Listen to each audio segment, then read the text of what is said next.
bismillahi rahmaani rahim asalaamaaleykum mbokku téléspectateurs yi salaamaaleykum soppeek xarit yi salaamaaleykum fu waay mën a féete ci àdduna bi te duñu seetaan ñu ngi lay nuyu bu baax a baax di la dalal ak jàmm ci sa kanamu télévision Futur Média ñuy ziyaara bu baax a baax suñu président directeur général ak mboolem directeur ci biir kër gi nu ngi leen di nuyu di leen ñaanal yokkuteeg jàmm ak salaam noonee tam mbokk yi la ñuy demee seeti ñi nga xam ne yàlla dogal na ñuy sunu ay kilifa diine ak sunu ay kilifa aada ñu ngi leen di nuyu boole ci cofeel gu rëy macha allah di leen ñaanal yàlla jàmm di leen ñaanal yàlla yokkute bu ànd ak wér ak gudd fan macha allah noonee tam ñu sàkku ci yéen ñaan ba tey ndax xam nañ ne da ngeen a jubóog sunu borom ba lu ngeen wax mu nangul leen ko ñu ngi sàkku seen ñaan ci barke Seydina Muhammad sallallahu alayhi wa sallam ñu daal di bàyyi xel itam ñi nga xam ne jamono jii ñu toogee fii ba tal def émission yàlla dafa dogal ñoom ñu nekk ci clinique yi hôpitaux yi ak dispensaires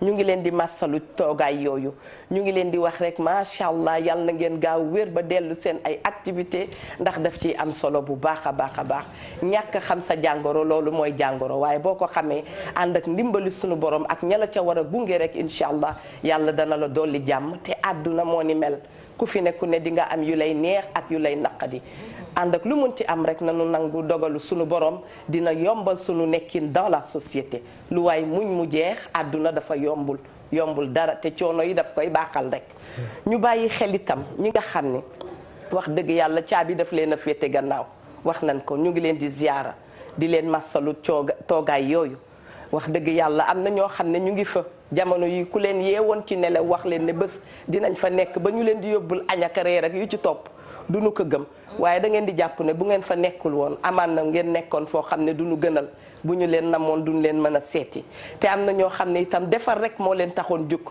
tey ñu nekk foofu macha allah ñu ngi leen di ñaanal yàlla na yàlla baaxal lépp te yàlla dëgëral nu lépp lu ñuy dund rek mu def ñu nangu ko ndax bu ñu nangoo rek coono jeex ñu ngi leen di bëgg di leen sopp di leen ziyaara di rafetlu ànd bi nga xam ne da ngeen koy ànd ak ñun di jox importance thème bu munti jug ngeen jox ko importance ñu ngi leen di wax jërëjëf thème yëpp nag macha allah bi ñu nekk jamono yi itam da caa am solo lool ndax bu la dara dalulee doo mën a xam ne existé na ak xankay lu am la VIH lu am la waaye nag jamono di dox ba yàlla indi ay yomb kon dañuy wax alhamdulillahi rabbil alamina ñu ngi ñaanal ñi nga xam ne ñoo baaxoo woon di ànd ak ñun tey nekk ci suñu njëggalu borom njëggal googu yal na ko yàlla yokk yal na nu gisee ak Seydina Muhammad sallallahu alayhi wa sallam ñu ngi leen di wax bismillah bu baax a baax a baax a baax di kontaan ci colonel Cheikh Tidiane Ndour mi yàlla dogal mu ànd ak ñun tey boo fi toogee da nga fee toogal ñi nga xam ne ñooy waa CNLS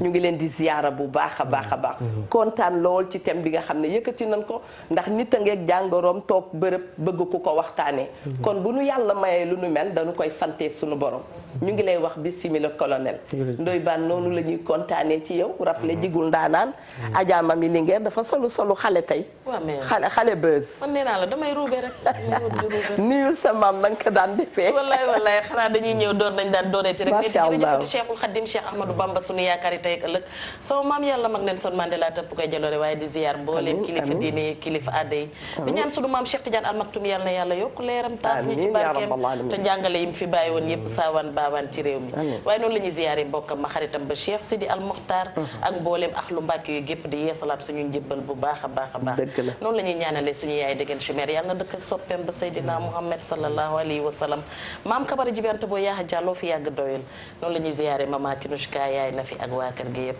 di ziyaar suñu yaay Astu Jara manti ak mimi ak njaboot gi yëpp ñu ngi leen di ziyaar waaye noonu la ñuy ziyaare suñu yaay Astu Seck mère Ndoye yàlla na yàlla def ngeen rappal kaala gi ba delluwaat ay yoon mari baan sama soxna soosu mari na sa xel dal ndax xam nga ne kii ni nga ko def man na matuma jali fi mu toll nii xam nga ne kii yow doo musa am wujju da nga koy dégg rek ree ba taqaajoo waaye moo colonel respect maa ngi lay ziyaar bu wér a wér a wér di wax ne fi mu toll nii nag ñëpp bég nañ Eva ñëpp a ngi sant ndax xam nga mooy li nga wax sànq rek wallaay nga nekk ci mbir nit jàppale la ca dafa neex ndax dompat sax ci sot la bokk te xam naa ne nag kenn du gërëm ka xam ba taal ba te ki taxani woon toog ñoom ñi nga xam ne ñoo ciy liggéey kon ñoom la ñuy delloo njukkal ndax àdduna lu ñu dem ba mu nekk tabu rek dafay metti waaye lu ñu toj wax waxtaanee ko rek mu jëriñ ndax bu tojul du am njëriñ. bismillah kon ñu dooraat ak jàmm. bismillah Diop ni nga dikkee neex nañu inspecteur. oui bàyyi moom kenn du nuyu inspecteur bàyyi colonel. colonel bismillah mu ngi lay dalal ak jàmm Ndour.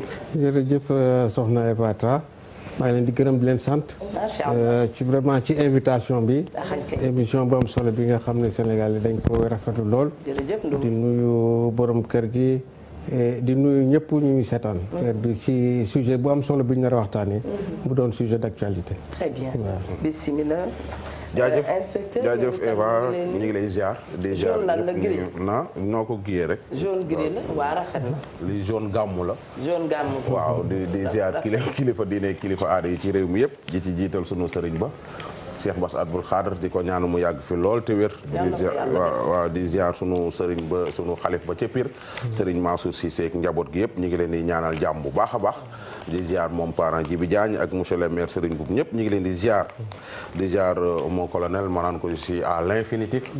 fas yéene def rek ñu def émission bu neex a neex bu ko xamee askan wi yëpp dinañ ci jëriñu incha allah. dinañ ci jëriñu li ñu ci gën a neex mooy beddi bi nu doon waxtaanee démb ci feebar bi nga xam ne mooy feebar bi nga xam ne mooy VIH bi nga amee ko. boo amee feebaru sida mbokk yi dañuy foog ne rek wax dëgg yàlla loo laal mu wàlle loo ne nii mu wàlle loo ne naa mu wàlle wax naa ko démb nee naa du nit ku feebar mooy dem waaye ku matal rek di nga dem. gis nañ ku xëy suba teel dara jotu ko mu daa dee ne ma ngay dem marché ba muy dem ca yoonu marché ba dellu siwul gis nañ koo xam ne pali bu tuuti la am. macha allah yàlla dogal lu muy dogal sama bopp mooy métti yàlla dogal lu muy dogal tànk di métti yàlla dogal lu muy dogal ñu dem nag ay jamonoy sant yàlla sax la ñu koy wooyee mbokk yi ndax bu jëkkaan ñun bi ñuy xale bi ñuy njëkk dégg sida dañuy wax ne rek sida mooy égal feebar dem déedéet jamono wees na foofu bu baax a baax est-ce que mbokk yi xam ngeen ne sax boo fajoo na nga war a fajoo di nga dem ba dootoo bu dee wàlle bu dee dañuy wax ne ànd bi bu dee sexuellement ngeen ànd wala nga dagg wala leneen ak leneen dootoo mën a wàll keneen kon loolu sant yàlla la ànd ak lu mën ci am di leen ci ànd ak ñoom colonel Ndour ñu indil ñu ay leeral yu bare ki nga xam ne itam mooy jigéen wérul bi bu fajoo na mu war a fajoo ci kàttanu sunu borom yàlla dana dogal du wàll doomam te dañuy wax sax ne wax dëgg yàlla amee jàngoro ji daal di wàll sa doom ni ñu koy waxee dafa xewi protégeons nos enfants parce que wax dëgg yàlla ñoom ñooy defar suba ba tax na nag pour que loolu yëpp mën a baax dañuy dem ci objectif yi nga xam ne dañu ko fixé jëm 2030 wax dëgg yàlla muy loo xam ne bu ñu ko suivre macha allah mën nañ fi jëlee feebaru sida bi nit mën naa am sida te dund ci jàmm macha allah il suffit que nga organiser wu il suffit que nga jël garab yi na nga ko war a jëlee dem ca ña la war a tettee nga xam ni ngay doxalee. colonel bu ma juumee nag nga wax ma. waaw li nga wax lu leer la. yéen ñaar ñi ngi introduire kii bi parce que da ngeen dugal ñaari notion yi am solo. mooy wàllu affaire boddi ak jéego yi nga xam ne def nañ ko traitement bi. je crois que il faut que ñu dellu si waat ca njëlbeen nga pour comprendre un peu li tax feebar bi évolué nii. yéen a ngi fàttaliku ci 1981. lañ décrire ca Amérique feebar bu bees boo xam ne kenn xamuloon lan la. particularité bi rek mooy ñu ngi ko décrire si ñoo xam ne ay góor ñoo xam ne dañu see góor. ñaari at lañ ci teg ñu door a xam ne benn virus moo koy causé. xam nga sa njëlbeen nga. waaw lañ ko jagleel ne. kii feebaru góor gu see góor la. foofu la boorde bi commencé stigmatisation parce que féetal na leen ko ñoom. pourtant teg nañ si ñaari at ñi nga xam ne non seulement dinañ ko wàll ci deret dinañ ko wàll aussi ci sëy góor ak jigéen. dinañ ko wàll yaay aussi dina ko wàll doomam. mais teewul ñu ngi ko teg toujours benn feebar boo xam ne pour nit ñu spécial lañ. dëgg la leneen li waral bedd bi aussi mooy feebar bu génn amul traitement. maanaam ku ko am jamono yooyu dañoon seetlu ñun temps ñu ngi doon étudiants yu ndaw 86 bi Sénégal amee premier cas am ñetti at maximum nit ñi décédé ñi ko amoon parce que amuloon traitement. teg nañ ci fukki at ak juróom traitement bi door a génn. 96. dëgg alors noonu nag moo marqué nit ñi. parce que def si bopp yëpp boo ne sida dañ leen feebar boo amul traitement feebar boo xam ne boo ko amee da ngay dee. et donc foofu la boorde bi commencé. alors boorde bi foofu la commencé maanaam nit ñi non seulement dañu ragal ku ko am nit ñi non seulement dañ bon on arrête waaw non seulement dañu ragal ku ko am mais dañu ragal xam ndax ñoom am nañ ko parce que dañ su ma ko amee aussi dina may dee. et dinañ si ñëw nag lu gën a yaatu peut-être depuis 96 am na traitement yoo xam ne vraiment efficace na. du comme traitement sibiroog tuberculose nga xam dañ koy faj ci benn diir mu wër. mais tant que yaa ngi jël traitement bi feebaru sida mënu la faagaagal mënu la rey te doo ko mën a wàlle loolu dinañ si ñëw ci détail incha allah waaw. d'accord léegi ma bëggoon na xam rek en attendant ñuy xool lan mooy feebaru sida. sida ci boppam. ak lan mooy différence entre sida ak VIH. voilà loolu itam lu am solo la parce que ci tubaab dañ koy wax infection par le VIH. maanaam mooy feebar boo xam ne bu doomu jàngoro bi duggee sa yaram bala ngay commencer di am ay signes. dina dem ba si juróom-ñaari at ba fukki at. maanaam bala ngay wax sida rek mooy phase terminale bi. donc nit du def dépistage rek ñu ne ko positif ñu ne ko da nga am sida dañ ne ko doomu jàngoro bee nekk sa yaram. donc sida mooy doon phase terminale. dafa doon doomu jàngoro boo xam ne tamit du indi feebar directement. du indi feebar directement. dafay wàññi en fait doole sa yaram maanaam li yàlla def si yaram mooy ay soldats yoo xam ne microbe bu dugg dañu xeex ak moom. doomu jàngoro bi nag day ñëw di rey soldats yooyu. maanaam bu soldats yi wàññeeku ba wàññeeku. feer bu ñoree da lay yomba dal. feebar bu ñoree la yomb dal.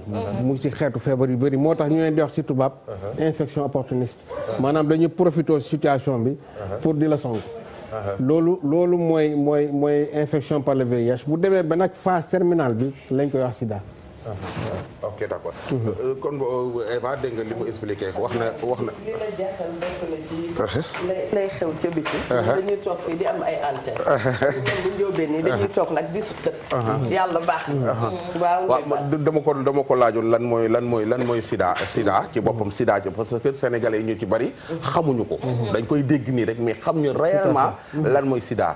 da ngay dégg tamit ñu boole VIH. sida lan mooy différence VIH ak sida moom lay expliquer mais naka lañ mën a amee nit ki naka la mën a amee sida naka lañ koy attraper. waaw ci wàll bi moom ci wàllu wàllaate bi route yi xam nañ ko bu baax bi ci gën a fës mooy sëy maanaam mu doonoon sëy jigéen ak góor mun a doon sëy góor ak góor dinañ ko wàlle ci deret maanaam transfusion moo ci gën a fës mais mun na doon ci lépp loo xam ne objet bu am deret boo xam ne contaminé maanaam si ay jamutuñ scarification ay xarafal ni ay yooyu lépp luy mun a dagg am deret bu contaminé dina ko mën a wàll yaay itam dina ko wàll ci doom ci biir ëmb bi muy wasin wala ci biir nampal. donc loolu la ñu mun a attraper feebar boobu. ok d'accord gis nañ ni tamit waaw vas-y mami. dama dégg comme ne ni ñuy waxee sida ñu naan syndrome immunodéficience acquise. voilà ma gis ne da nga wax tamit que ne dafay buntu ubbi jàngoro yu baree bari. voilà ma gis ne loolu itam yàgg nañ dégg ne lu am la. mooy que liñ tax ñuy gën a forcer nit ñi pour ñu dem faju ji. mooy que daf lay ubbil. sa li nga xamante ne mooy défense yi nekk sa yaram war ko téye mu lay néewal doole ba nga xamante ne jàngoro bu jóg ñëw dugg si mais am na ci ñoo xamante ne dañuy yéex di dem di seeti seen deret ma gis ne comme Sénégal li ñuy wax tamit ni ñuy gaaw a jàppee nit ci dara rek di ko traité nit ki bu ko dara dalee bala muy dem sax seeti ko wala day tëdd bu tayee mu ne dama mel ne ku sofe bu subaa mu ne man dama am càqar bu ginnaaw subaa ñu ne mi ngi wëcc wala biiram a ngi daw wala man guddi gi sama yaram day ñàkk damay tàng damay transpirer ñu naan xëy na da nga toll ci ménopause bu dee jigéen wala xëy na da nga toll ci yenn kii lan la ñu war di teel a fàggoo parce que fagaru moo gën faju waaw ñu ngi dellu si bodd ba léegi parce que dépistage bi même ñi ngi koy def hôpital souvent dañu rendre compte ne diagnostic bi dañ koy xaw a yéex a def et diagnostic bi boo ko xaw a yéex a def ba mu yegg stade sida parce que stade sida mooy stade terminal même boo joxe traitement bi dinay marché mais jàpp nañ ne boo jëlee 10% téeméer yoo ci gis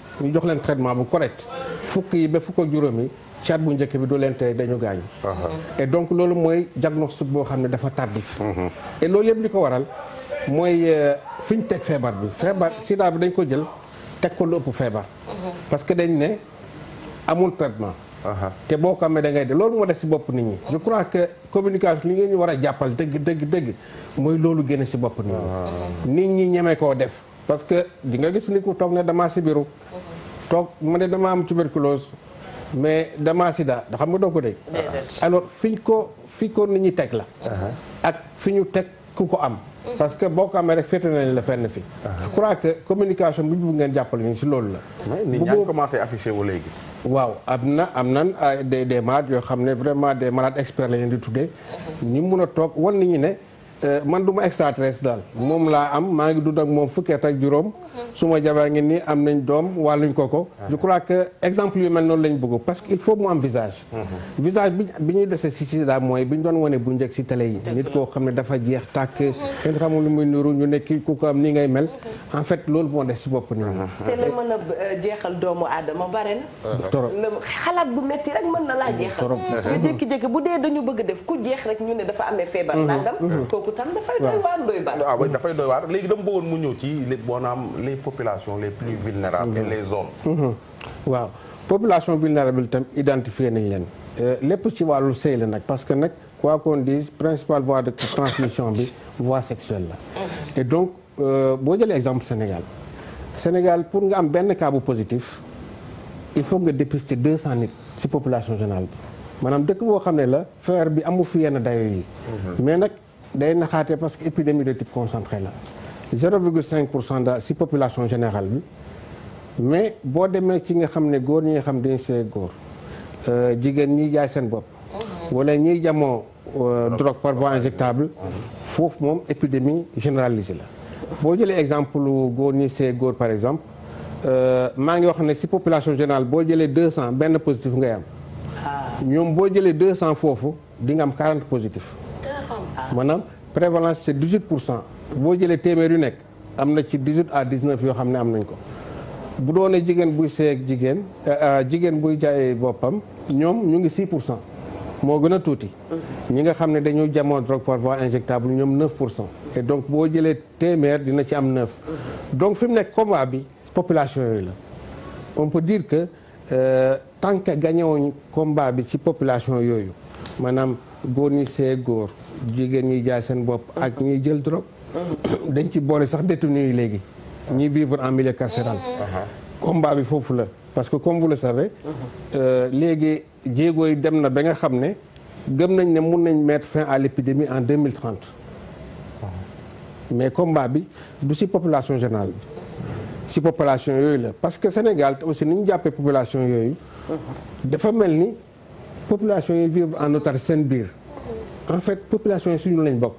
je donne juste l'exemple góor buy sëy góor mais gis ku si am benn jabar ku si am ñaari jabar kuy jamo drogue day am soxna ñi jigéen ñi jaay seen bopp. mais gis ñu leen di seet ñoo xam ne peut-être ay borom kër lañ. c'est pour dire que lépp benn la et loolu la ñuy wax passerelle. tant que réglé problème bi fii du régler dans la population générale. te régler problème bi njëkk nag bu nu ko waxantee rek mooy ku ci nekk ci ñun dem defi dépistage. effectivement boobu bu nu ko jiitalee rek. dinañu mun a identifier ñenn ñi parce que bu ñu leen identifier wul. problème dafay am. c'est extrêmement important parce que wax nañ ci avancée thérapeutique yi boo jëlee traitement bi doomu jàngoro bi kenn dootu ko gis sa yaram donc yow dootoo feebar ci wàllu sida doo ci dee. te dootoo ko wàlle mais bala ñu lay jox traitement ba ngay yegg foofu nag da ngay dépister. porte d'entrée ba nekkul. les zones yi nga xam ne moo gën a vulnérable. waaw Sénégal beneen particularité bi mooy nemmeeku nañ ne boo jógee ci nord bi di wàcc ba sud bi muy dayo bi di gën a yokku. démb ñu ngi koy wax. voilà et donc région sud yi mooy région yi nga xam ne prévalence moo fa gën a élevé. boo nga commencé sa centre bi jógee Kaolack Fatick foofu la commencé di ëpp 1%. xam nga léegi da nga population générale. 0,5% la mais boo yeggee centre bi mu doon 1,1% Ziguinchor 1 et quelques %. Kolda moo ci ëpp la nag Kolda ay 2 et quelques % la. Tambacounda 1,4%. donc sud-est bi foofu la épidémie bi concentré. professeur benn question mooy ñëw suñu bopp balaa ma lay bàyyi ak Ndoye Bane. ki nga xam ne dafa won na lor. te tolloogul fa nga xamee ne stoppé nañu sa maladie ba mu bañ a transmettre ci ko keneen.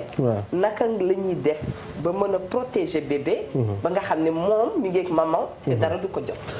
li ma la wax ci mag buy jël traitement rek mooy valable ci femme enceinte. dëkk yi nga xam ne traitement bi accessible na dépistage ñu ko def systématiquement benn xale juddootu fa am infection VIH. donc y a pas de secret femme bi ko am na jël traitement bi ba doomu jàngoro bi kenn dootu ko gis ci yaramam bu wasinee ci condition yooyu doom bi du ko am. donc la première condition mooy dépister jigéen bu ëmb bu nekk dañ ko war a dépister. bu ànd ak doomu jàngoro bi ñu commencé ko traitement bi rapidement. loolu mooy secret bi. doom ji tam bu juddu am na garab yi ñu koy def mais l'essentiel se fait bu femme bi ëmbee garab bi muy jël ba ci accouchement bi. waaw. léegi traitement ARV moom mooy lan. mooy antirétroviral rek dañ traitement antirétroviral lañ wax ARV. mooy traitement boo xam ne dafa jublu ci bloquer multiplication virus bi. parce que particularité traitement bi tam xam nañu dañuy wax sax loolu erreur de langage la naan garab bi rey microbe bi. garab ARV du rey microbe du rey virus bi daf koy bloquer maanaam virus bi dootul multiplier wu. léegi soldats yooyu ma la waxoon ci yaram bi défense organisme bi ñooy ñëw rey virus yi mais c'est pas le traitement lui-même. waaw mais antirétroviral nag mooy garab yi ñuy utiliser pour xeex ak doomu jàngoro bi. waaw dama dégg ci wax nga ni jigéen ñi nga xam ne dañuy génn sax lañ. dañuy génn waaw. bu njëkkoon dañu gisoon ne xam nga àdduna bi léegi dafa avancé. ñu dañ daan gis fii Sénégal nit ñi di taxaw ci kaw tali bi. man bi ma ci defee benn dossier. ci dem ci ñoom def fa benn reportage gis naa ne ñoom dañuy faju ji. chaque jour dañuy dem di jël seen i garab di faju ji ak di xool seen yaram ndax am nañ ko amuñu ko. léegi ñu dem ba àdduna bi léegi dafa dox. gaa yi léegi jigéen ñi koy def léegi génnatuñu ko kaw tali bi. ñu ci bari seen biir kër la ñuy toog. seen papa yeeg seen yaay yi koñ bi kenn xamul ne kii day jaay boppam. ñooñu noonu est-ce que ñu jafee détecté lañu. parce que kenn xamulu leen. absolument voilà mooy li gaa yi wooyee mbaraan rek. je crois que waaw non mais problème yëpp génne ngeen ko loolu la ñuy wax prostitution clandestine. parce que quoi qu'on dise. c'est ay sëy la boo xam ne dañ koy weccoog dara. que ça soit ñi am carte te boo seetee dayoo feebar bi mu ngi gën a bëri si ñooñu parce que def nañu enquête yoo xam ne dañu def ñi nga xam ne dañu jaay seen bopp de façon dañu génn de façon officielle maanaam am carte waaw. ñeneen ñi amul carte di génn. boo seetee prévalence yi feebar bi ñuy gën a dayoo trop si ñi nga xam ne clandestinité lañ ne. ñi amul carte parce que ñi au moins am nañ contrôle. dinañ dem hôpital ñu leen di seet leen saytu et puis ñu jël protection yi ci war. donc loolu aussi beneen problème. puis parce que li ma jaaxal ki ci kër gi di ko def. du jàppe boppam su rombee ki ci tali bi da koy ree. xaw ma ndax comprendre ki nga xam ne dafa nekk ci biir kër gi nekk papaam ak yaayam wala ki luy appartement dëkk fa moom kese di ko def. su rombee ki ci tali bi da koy ree. naan xool leen nangamtaan bee. comprendre nga te fekk ñoom ñaar ñoo bokk la ñuy liggéey. maanaam kii yee bokkul. ki jël ci responsabilité keneen ki jël voilà ki ci tali bi ki ci tali bi muy ree Eva dafa am kartam dem di seet yaramam tout le temps mais ki ci kër gi te waa kër gi yaakaar ne moo gën a yiw ci kër gi kooku amul carte te day encaissé ñetti wala ñeenti góor par jour te loolu mi ngi am fii ci dëkk bi te kooku mën na ko wàll ku ne te parce que kenn du ko xalaat ci moom voilà ki ci tali bi nag dañ koy xalaat ci moom te mën naa bañ a nekk ci moom waaye ki ci kër gi dañu naan demul dikkul day julli rek moom ni mu bëggee yaayam day toog yóbbu na yaayam maakaak yu kenn xamul kooku noonu ci boppam waaw ku jara seeti mbiram tout à fait dana jafe seet. professeur xale bu amee VIH. est-ce que nañuy seetee mag bi la ñu koy seetee. wala dafa am ay yëf yu wuute. ñu jël ki ci ligne bi ba pare. mu nekk suñu premier téléspectateur. sala baal ñu jël ko ba nga xamee ba pare bu ma fi waxal dama xam de. dama wax loolu rek. salaamaaleykum wa rahmatulah. yal na la sama àq daal di santaat di la jox sa wàccuwaay. xaw ma fu ma lay jëleeti. waa Wareef de yow rek lañ doon xaar nga ñëw. waaw maa ngi nuyu Ndoye Bane. waaw man la mbokkam bi dëkk Tivaouane. Tivaouane waaw jot naa numéro koroma bi dégg nga. waaw jërëjëf kër voilà maa ngi nuyu colonel bi. di jaajëfal waa Sénélec. man Sidi Bari laa tudd man dama doon liggéey en tant que coordonnateur de centre ado. def naa ci 12 ans. fekkee naa ay conférence ICASA. mais ci laa xam ne Sénégal jàmbaar la ci wàllu xeetu doomu jàngoro sida. dëgg la. parce que ñun en tant que communautaire léeg-léeg nit dana wax technicien dana wax nga am d'abord déjà yow li nga jàng Sénégal. day raw day dépasser totalement techniciens yi nga xam ne ñu ngi ci yeneen réew yi. c'est vrai déjà man am na ICASA boo xam ne dama ko fekkee woon en Éthiopie. am na dëkk yoo xam ne seen taux de prévalence ba tey xamuñu ko. du ma tudd turu dëkk yi. donc man tey ci gàttal dama bëgg a d'abord jaajëfal médecin Sénégal yi. macha allah ak defaale plaidoyer. plaidoyer bi mooy. ci wàllu financement bi. parce que tey jii partenaire au développement yu bari am na partenaires yoo xam dañoo rocceeku. te xeexu jàngoro sida ku koy wax. day wax ay jumtukaay ay moyens financiers yu am solo. defe naa ndoy baan démb bi nga ci doon wax na ko. alors léegi man ay proposition plaidoyer bi ma bëgg a def mooy nañu xool ci wàllu taxes yi nga xamante ni duñ koy dolli ci cigarette yi. dem ci boisson yi en général du ma bàyyi benn boisson. ñu am lu ñu ay taxes yu ñu ci dolli pour ñu mën a def ay subvention ci entreprise yi également entreprise privée yi seen responsabilité sociétale yi ñoom lan lañ koy doyee vraiment à ce niveau là il faut que état bi vraiment taxaw ci loolu bu baax a baax parce que su loolu amul rek vraiment xeex bi dana sooxee collectivité locale yi aussi au niveau des collectivités locales ñoom tamit lan moo fi seen njëriñ xëy na am na ay collectivités locales yoo xam ne ñu ngi ci def lu tuuti waaye mais dafa des beneen plaidoyer moom ci wàllu prise en charge médicale tey jii seet nañ ne médecins yi daanaka au niveau des districts ñoom presque ñoo gën a yore affaire fajum doomu jàngoro mais li gënoon mooy ñu gën koo décentraliser dem ba ci poste de santé yi parce que fii au niveau du département de Tivaouane am na benn poste de santé boo xam ni décentralisé woon nañ ko te vraiment affaire bi am na solo parce que léeg-léeg da ngay gis benn malade boo xam ne du am ay moyens de déplacement du am sax xaalis bu ko déplacé pour dem jëli ay garabam mais su fekkee sa poste de santé bi jege na ko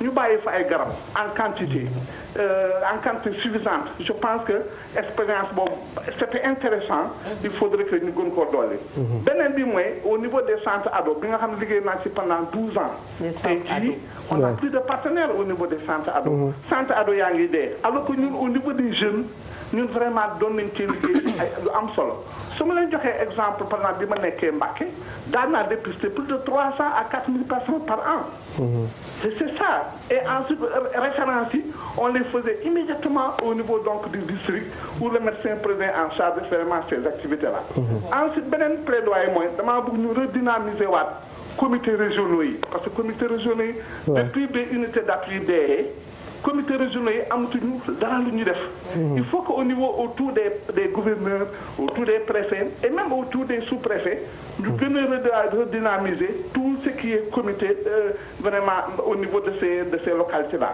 ma fi may jeexalee te ngeen baal ma mooy prise en charge communautaire bi il faudrait que population bi ñu bàyyi stigmatisation bi Eva Tra wax na ko léegi tant que loolu ñu ngi koy def te médecin yaa ngi faj bu am solo dama ne faj bi du am njëriñ il faut que faj bi ñu associer ko avec une bonne prise en charge communautaire te loolu fi may jeexale mooy ñu gën a ñaax suñu imaam yi ñi nga xamante dañuy def ay xutba ci ajjuma yi ñu ciy boole loolu parce que imaginez-vous chaque vendredi loolu c'est que imaam yi duñ ci doon dugal seen loxo ñaata juma la imaam yi di présider ay prières ajjuma loolu yaakaar naa te imaam yi duñ leen di déglu nous sommes des religieux au niveau des églises également ku ci nekk def sa xutba ci wàllu boobu donc ci gàttal loolu laa amoon lu may wax. merci beaucoup leen di gërëm c'est important kii bu wareef bi parce que li thème la boo xam ne vraiment xaw ma ku leen ko wax mais lii am na solo Ndoye Bane maa ngi lay gërëm di la sant bu baax. merci beaucoup. xaritu Ndoye Bane ñu ngi koy remercier bu baax a baax. mu indi plaidoyer boo xam ne xam naa ne sax dafa bañ a xëy na téye antenne bi. mais à l'entendre parler dinañu xam ne am na yeneen idées qui sont derrière. mais mbir mi nii la lii la ñuy soxla. et ñi nga xam ne ñoo habilité à régler les choses. ñu daal di ci taxaw ñu ngi ñaan yàlla. parce que yim fi wax yëpp yu am solo la. mais centre ado yi laay ñëw teg loxo. parce que centre ado yi il y a quelques années derrière. dañu leen daan gën a sentir. ci sama gis-gis. mais léegi di nga dugg benn quartier populaire comme ñun ñu dëkk ci quartier populaire yi. doo xam fan la sa centre ado nekk. te dafa war a mën a nekk. surtout ci yenn quartier yu mel noonu. gis nañ ne léegi xale yi ñu ngi dugg ci drogue bi. ñu ngi tox ñu ngi kii. mais bu ñu defoon ay centre ado yoo xam ne assistance sociale yi maa ngi koy wax démb dinañu gën a mën a yëngu. gën leen mën a toppatoo. je pense que dina régler lu bare. professeur. ñu jël nga jël ki ci ligne bi ba pare. voilà dellu si ci kële xam naa. waaw salaamaaleykum. aywa. kon tontu sunu xarit bi nekk ci waaw ki wax léegi moom. c'est un acteur de la première heure. vraiment c'est quelqu'un qui connaît bien le système. dellu si war na ci wàllu le fait que le Sénégal moom ça a toujours été un modèle. par rapport au financement mu bëgg ko rappeler aussi.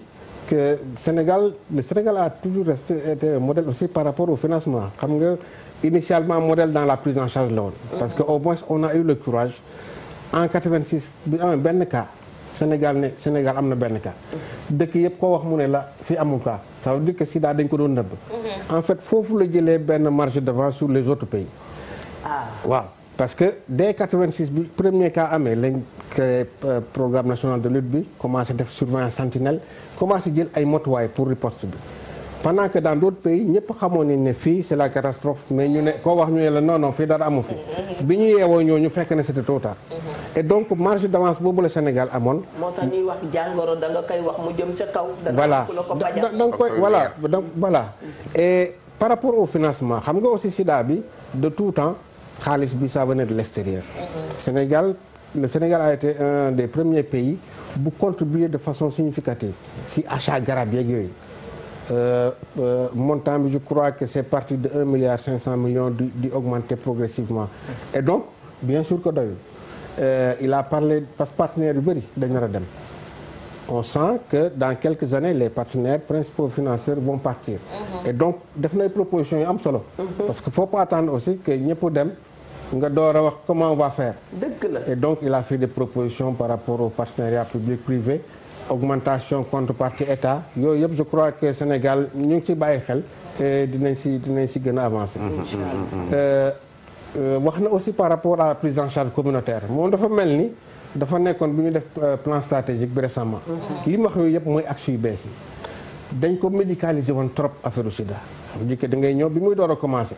boo ko amee Kédougou Dakar ngay ñëw pour faju si. dem nañ ba nga xam ne lii du sotti.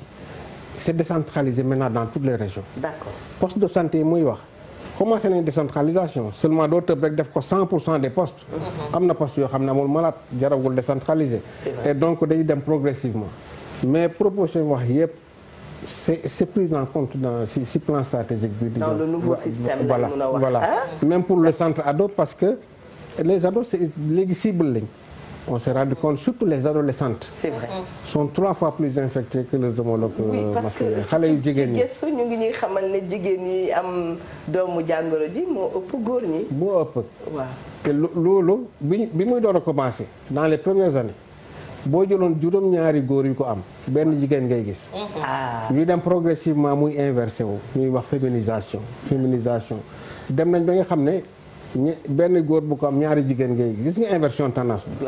moo tax ñuy wax féminisation mais maintenant waratuñu wax féminisation l'épidémie est féminine. ça veut dire que on sait pourquoi wàllu ko diggante góor ak jigéen góor wàllu ko jigéen moo gën a yomb fuuf góor wàllu jigéen wàllu ko góor. d'accord waaw bindu jigéen moo demee noonu. anatomie bi. parce que xam nga doomu jàngoro mu ngi nekk day recevoir. voilà day recevoir et muqueuse bi ko recevoir dafa xaw a large. souvent dina am ay yenn blessures yoo xam ne femme du ko yëg. et le produit reste en contact avec cette muqueuse pendant longtemps. day yàgg et conditions yooyu moo tax góor wàllu ko jigéen moo gën a yomb foofu. en plus nag des autres vulnérabilités boobu c'est l'anatomie. il y a la vulnérabilité économique xam nga léeg-léeg ñàkk bu dina tax sax jigéen nangoo see kenn ku mu xamul mu ne ko du ma utiliser préservatif mu nangu. parce que jox na ko ñu war a protéger jigéen. voilà ñàkk tamit dina indi vulnérabilité bu demee noonu. beneen bi tam mooy violence yi parce que dañuy wax violence faite aux femmes les femmes sont beaucoup plus souples mais li ci gën a am solo mooy vulnérabilité anatomique bi. moo tax wàllaate bi gën a yomb loolu jigéen góor ak jigéen. très bien mami. waaw nga indi sa yow itam waxtaan. ndeysaan yaa ngi wax ci xale yi.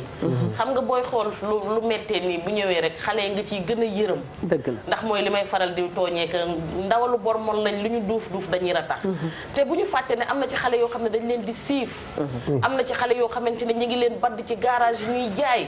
xamuñu mag ñi ànd ak ñoom. surtout nag li ñuy wax région wu Carrefour yi nga xamante ne oto yi dañuy dem di ñëw di fa wàccee ay nit marché hebdomadaire yi di fa am donc ñi ñëw di wàcc doo leen xam ndax dañuy indi façon nit bu nekk fekk nañ fa ay jigéen yoo xamante ne comme li ngay wax ñàkk gi puus na leen ba xàmmeetuñu li leen war ak li leen warul donte nag mara naan moom comme taxa naan póotit bu robinet yi ubbee nga tegoo gàncax te yaakaar naa ne benn 1000 francs wala benn 10 000 jarul ngay sànk sa àdduna mais xam nga li gën a graaw mooy ki xamul li mu jëm kooku moo gën a metti le parce que moom xamul lan mooy feebar bi ba tey ñu dellu si ci que ne li Ndoye di wax ci communication bi mooy suñu mag ñi dañ dul xam dara am na ci ñoo xam ne dañ leen daan wax naan leen ñàkk yi ñuy ñàkk xale yi moo fi indi jàngoro ji am na ci ñoo xam ne dañ leen daan wax njiitlaay yi ñuy jiitloo tubaab yi dañ cee def loo xam ne bu ko jigéen ñi solee dañ koy am ñii ñu naan leen soutien yi ñuy takk moo koy indi ci réew mi kon loolu su demee ba demeewul noonu war nañ gën a xamal nit ñi lan moo mën a tax nit ki contaminé keneen ki léegi ñu ci bari xam nañ ko mais avant da ngay gis ñoo xamante ne dañuy dëkk ak yow di la daw ci duñu bokk lekk duñu bokk naan duñu bokk tëdd boo duggee ci toilette yi du ma fa dugg ak yeneen yoo xam ne looloo doon tax nit bi di gàddaay léegi nag nit bi moom bu fekkee ne fi mu dëkk lañ ko génnee su gàddaayee dem feneen danaan mais li ma dal man nit a ma ko teg mais naa dem wàllu ko nit su ma juumul Ndoye Bane mos na fi am thème boo xamante ne xale bu góor bi daf doon wër sëram ndax nee na sëram dafa rëcc gaa xel mi xawul kii mais moom wóor na ko ne sëram dafa am doomu jàngoroy sida te mi ngi dem te góor gu mu gis gu nekk dina ànd ak yow xam nga kooku mi ngi dem mais mi ngi séddale jàngoro bi di ko propagé bul xam fan lay yem ndax mën na tasee ko am ñaari jabar mën na tasee ko am ñetti jabar mën na tasee leneen ak leneen avant daan nañ wax naan jamu bi seringue li ñuy bokk pas jamu nag jamu doro loolu moom ku koy def moom ku nekk war nga mën a xaar feebar bu nekk même bu dul sida mais biñ daan wax naan jigéen ñiy jamu ñu naan boo demee ca jamukaay ba mën nga ko fa amee léegi kuy dem da nga yóbbu say puso bu fekkee ne ñiy jam am na sax léegi institut bu koy def ñu daan wax naan ay boo bokkee rab bu léttoog boo bokkee puso bu ñuy ñaweeg yooyu mais yaakaar naa yooyu yëpp war nañ ci yeewu daal xam ne feebar la comme yëpp ñu jóg teel ci taxaw man de am na ay feebar yu gën a garaaw sida ay xaw ma hépatite C la xaw ma. waaw hépatite C bi bon hépatite C sax am nay avancé yu am solo léegi. parce que feebar yu gën a garaaw nangami feebar. feebar boo gis feebar. waaw feebar absolument moo koy yëg. daañu ne bii feebar a gën a garaaw booba ka amee tànk bu metti bi moom pour moom dafa garaaw. ndax tere na koo liggéey. yëpp daal bu nu fajoo dina nu. sama maam daal da doon wax naan fu ñuy feesee ñay kenn du fa jooyub góom. am na koo xamante ne boppam ay metti ñun bu la amul woon nga foog ne naka la ñuy def jëlal ma ki ci nga toog naan kii di supportoo ko gën a sonn tey Ndoye Bane ma piqûre damaa yem bàyyi jëlal ma ki ci ligne waaw loolu la je le gère. asalaamaaleykum wa rahmatulah allo. allo salaamaaleykum. waaleykum salaam wa waaleykum rahmatulah salaam wa rahmatulah. allo. soxna su baax si yow rek la ñuy déglu. ah. yow rek la ñuy dalal ci li ñuy waxtaanee. na ngeen def. ñun xanaa sant ak muñ. ça va bien. alhamdulilah. allo. allo xanaa da ngay déglu sa télé. waaw professeur Ndour de laa soxla woon. waaw da ngay wàññi télé bi tuuti jokkoo beeg professeur neex. bismillah. professeur Ndour laa soxla woon. ñu ngi déglu. ñu ngi lay dégg. salaamaaleykum. waaleykum salaam. professeur. waaw ñu ngi lay déglu bu baax. professeur. waaw man de ñu ngi lay déglu bu baax. waa Ndour man la sëru Daouda Camara bi Fatou Mbengue te dama daan consulter foofu enfant bi. waaw Mbengue. waaw. Mbengue. waaw ñu ngi lay déglu waaw jërëjëf. na nga def Ndour. ça va ñu ngi sant bu baax. ah damaa kontaan ci émission bi woo naa Oustaz Daouda léegi Sandiara mu ne mi ngi lay déglu. mi ngi lay suivre waaw jërëjëf. léegi nag man a woon naa la woo. waaw jërëjëf. na nga def. ça va alhamdulilah waa ngeen déglu bu baax comme ça yéen war ngeen mun a tam di joxe information yi ci biir kër gi ak ci waaw am na solo waaw ku am dal nga ku am yëg nga kon liggéey bi wax dëgg yàlla ñu ngi lay ñaanal ca kaw ca kanam rek ndax dangaa baax jërëjëf danga baax trop ku la fekk sa cabine dañ ko recevoir xaalis moom boolewul ak dara. noonu la. faj nit ñi ci dal faj leen ci yar ak teggin. dañu nekk di yokku.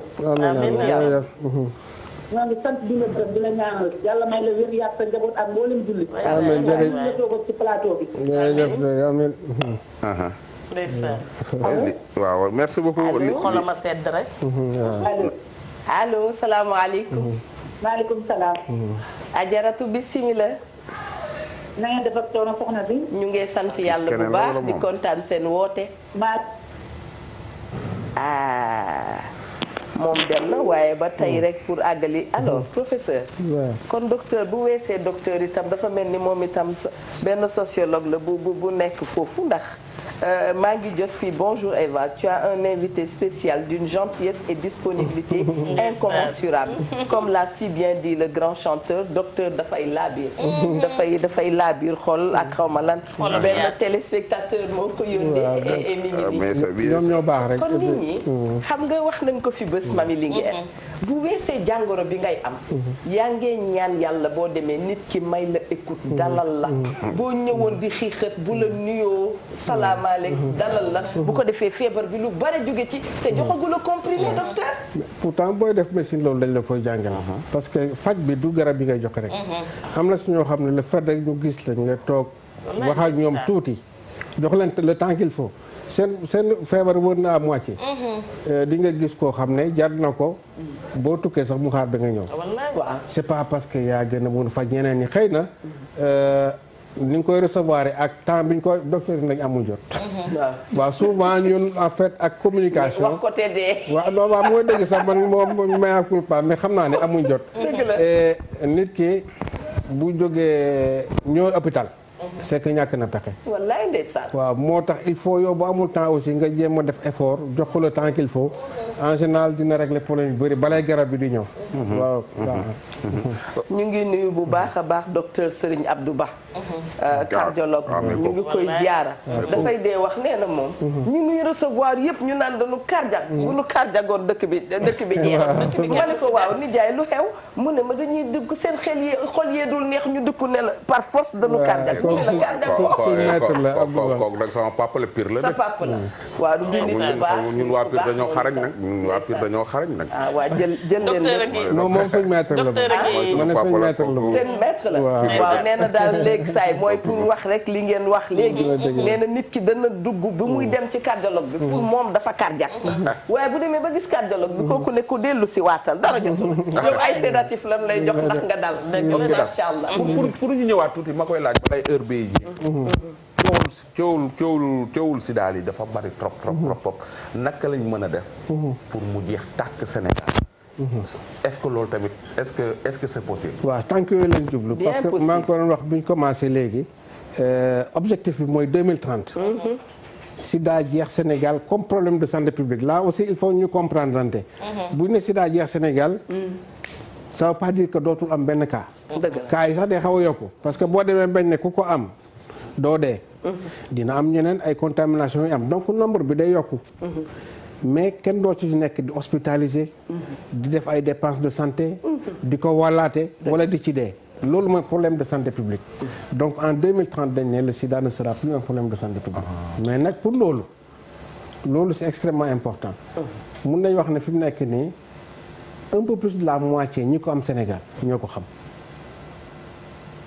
et donc l'autre moitié là il faut ñu dem il faut ñu diagnostiquer leen mooy ñi nga xam ne xam nga feebar nee naa leen bu duggee seeram tey bala muy commencer dem manifestation mun a dem de 7 à 10 ans maanaam day nekk seeram nga mun ko walaate sax mais doo ko xam et puisque Sénégal bala ngay ñëw hôpital da ngay feebar ñooñu duñu leen dépister et donc li waa ji doon wax léegi stratégie communautaire impliqué communautaire yi ñooñoo ñu mun a dimbale par exemple bàjjenu gox yi les associations de malades ñooñu mën a dem dans la communauté pour dépister ñi ko am te xamaguñ ko parce que le combat du Sénégal c'est là-bas ak population clé yi ñu wax léegi parce que nag tant que góor ñi see góor ñu ngi leen di traiter yenn traitement yi ak jigéen ñiy génn ñu nekk seen ndox di làqu feebar du fi jeex parce que ñoom ñoo koy bugg di alimenter épidémie bi gis nga dayo yi ma leen wax fu ni mu fa toll et puisque y a des liens avec la communauté épidémie bi du jeex. Et donc combat du Sénégal loolu la dépister vraiment dans la communauté. mais aussi favoriser les populations clés. ok d'après li fi wax yëpp noonu ak fa ngeen teg seen bët 2030 yan résultat ngeen ci amagum fi mu ne nii. résultats yi ñu ngi si ñëw parce que ñu ngi wax dépistage quoi qu'on dise. yu dal xel Sénégal yu dal nañ xel.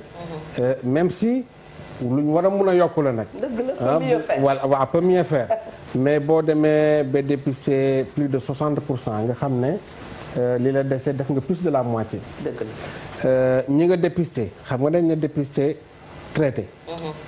Sénégal passé nañ aussi 60% léegi foofu. troisième 90 bi parce que dañ ne kuñ jox traitement juróom-benn weer war nañ seet sa doomu sa yaram sa deret doomu jàngoro bi seet fu mu toll. et donc résultat bi mooy mu indétectable donc dootoo ko mën a walaate. foofu maintien waaw foofu lañ nekk un peu en retrait. parce que c'est 15%. li tax mooy. lii def charge virale ay machines yu xaw a compliqué la. d'accord pour def ko bu njëkk Dakar nga doon ñëw. mais léegi yàlla def na même dans les régions dans 10 régions on a mis en place des machines. Machallah. Et donc là aussi fii ak 2020. on compte passer à l'échelle. Inch'Allah. Et donc bañ a wax rek ne dormir sur nos lauriers comme ni ko tubaab bi di wax. mais pour ñu atteindre objectif fu 2020 yi nga xam ne 3,90 la. il faut ñu gën a def ay efforts. à tous les niveaux nag surtout nag dépistage. waaw li ci gën a am solo. mooy dépistage bi. waaw identification bi voilà bu ñu identifier maladie yi rek ku ci nekk dana mën a jël matuwaayam. gars yi ci santé yi dañ leen war a féliciter. ci surtout xeex bi ñuy xeex sida bi. mais dafa am benn jikko bu nekk ci ñun sénégalais yi. boo xam ne moo leen di yàqal. ñun ñi nga xam ne ñun Sénégal ñoom. déedéet ba ñun Sénégal. waaw. ñun dafa am benn jikko bu nekk ci ñun ñoo xam ne. mooy yàq seen liggéey. waaw mu ñun dañoo mën a xeebaate. waxuma la sida de. leneen na la da nga am jëkkër rek wala nga am nga gësee benn yoon tas seyaat benn yoon tas rek. ñu am fun la dëkkal dëgg la. dañu maanaam dañoo mën a xeebaate. mën a ber nit mën a tuutal nit. balaa kenn lay feebar sax beddi nañ. loolu ci boppam daal di xawlaat am na ñoo xam ne dee nañu te sida reyu leen. dëgg la ndax boddi ndax xeeb ndax xasante. waxante lu ñaaw. yooyu gën a bon sida. loolu nag day yàq liggéeyu ñi. imaginer tey jii ñu ni kii dafa sida rek te sidaawul. te dara jotu ko. koñ ba koo nuyuti du la fay. ci sunu biir famille. soo moytuwul ña nga bokkal ndey ak bàyyi ñoo lay njëkk a daw. nekkal ci kër rek nga yor ba yorotoo. nga sida sax te yor mooy tane. nga sida te yor xaalis. mooy tane nga ne ci koñ yor te yorotoo. absolument te dara jotu la donc dafa am benn jikko bu ne ci ñun boo xam ni. fii ak dañul. ñii seen combat dinañ sonn dina métti lool mais jikko boobu il faut mu wàññeeku ci réew mi muy jikko boobu la ba pare ak acceptation de l'autre. voilà xeebaate et puis pour man yenn yi ñàkk xam la parce que l'ennemi c'est pas le VIH c'est l'ignorance. xam nga boo ñëwee nga bokk ak nit gis nañu ba famille ñoo xam bokk bu jege kenn ki am ko ñu lay marquel sa kaas bi ngay naanee xam nga ko xam na foog na ne boo naanee mu naan nga wàll ko. loolu ñàkk xam la. boole loo laal kenn dootu ko laal. loolu rek rey na nit. et donc je crois que communication bi nga ñu mën a jàppale loolu la. nit ñi xam bu baax qu'est-ce qui ne transmet pas la maladie. que il y a une prise en charge efficace. du feebaru 1990 bi vraiment nit ñi xam ne y a une prise en charge efficace. avancé na buñ la dépister traité la dinañ la aar communauté bi. et vraiment xam nga si ku am sida ñeneen ñoo gën a dangereux pour moom. yaa ngi dégg ma la maladie opportuniste am na loo xam ne yow microbe boo ko noyee tey du la jëriñ dara. ku am sida bu ko noyee fii tey fii léegi weer mu feebar. parce que il n'a plus de défense. ñoom ils sont beaucoup plus fragiles mais on a l'impression du contraire. boo leen di daw ci kër gi di leen di fitnaal. yenn yi ça équivaut même à une peine de mort. te dafa am itam lu ñuy seetlu ci dëkku tubaab yi da ngay gis tubaab bi nga xam ni dafa amee doomi jàngoro ji. dafay def boppam volontaire. ñu ngi remercier d'ailleurs góor ak jigéen ñi nga xam ne dañoo amee doomi jàngoro bi te nekk di liggéey bu am solo macha allah. parce que ñoom dañu jël conscience ci seen feebar xam ne du nuyu awa wala enlacer awa wala waxanteeg Eva moo koy wàll. xam nañ ne yëf bi wees na foofu. mais ni ma ko ma dellu si tuuti rek boo demee ci dëkku tubaab yi da ngay gis nit bu amee yenn jàngoro yi. dafay bëgg tiire ñeneen ñi ko am ak ñi ko amul. pour que ñu mën a jug ci kaw. mais fii en général. une fois que nga ñëw wax ne da nga amee feebar bi comme ni ko Ndoye Bane waxee keneen ak keneen wax ko. dañuy commencer di la am yu ñu lay étiqueter am yu ñu lay tegal comme du ñu encourager keneen ki nga xam ne dara jotu ko. mais on a eu tous à rencontrer ay nit yoo xam ne dañu amee doomu jàngoro ji. te tey macha allah de belles dames de beaux messieurs. nga xam ne nii ils sont bien portants. mais comme li ma wax rek loolu sax soo sori na dama xool su problème de casque yi. kii sant nii soo solee yéreem da ngay umu. kii sant nii soo ko takkee balaa feebaru sida avant feebaru ñun fii ba ñu sidaayee dafa yàgg. ba ñu sidaayee dafa yàgg. soo takkee kii da ngay. soo sëyee kii da ngay umu soo yëre su la kii léetee da ngay ami góom. loolu fii la ko sida fekk sida fii la ko fekk. mais imaginez nga am ko nag nga am ci yooyu ba pare am feebar bi. donc bañ ñun boo di compter maanaam ni ngay doxee dafa dañ ko fi fekk. donc loolu nag fii ak dañul ñii seen combat du yomb. loolu la daf ma ciital boo ne dañ ko fekk day mel ni du fa mën a jóge. non dina mën na fiy jóge sax.